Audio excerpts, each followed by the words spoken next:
Babayan and Assam Voice of দৰ্শকসকললৈ স্বাগতম জনাইছোঁ। আমি এতিয়া আপোনালোকক দেখাবলৈ লৈছোঁ বাবায়ান চিমেণ্ট ফেক্টৰী আজি বিশ্বকৰ্মা পূজাৰ উপলক্ষে আয়োজিত পূজাত দৰ্শক তথা ভক্তসকলৰ ভিৰ। আজি বোকাজানৰ চিমেণ্ট ফেক্টৰীত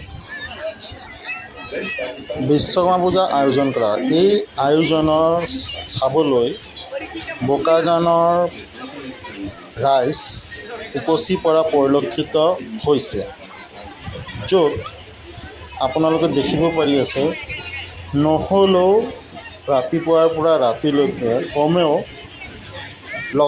1 লক্ষ ভক্তসকলে ভগৱান বিশ্বকৰ্মাৰ আশীৰ্বাদ লোৱা পৰিলক্ষিত হৈছে। উক্ত অনুষ্ঠানত চিচিআইৰ তৰফৰ পৰা বুন্দিয়া ভুজিয়া আৰু খিচিৰি প্ৰসাদ হিচাপে আগবঢ়োৱা হৈছে। উক্ত অনুষ্ঠানত বহু গণ্যমান্য ব্যক্তি উপস্থিত থকা পৰিলক্ষিত হয়।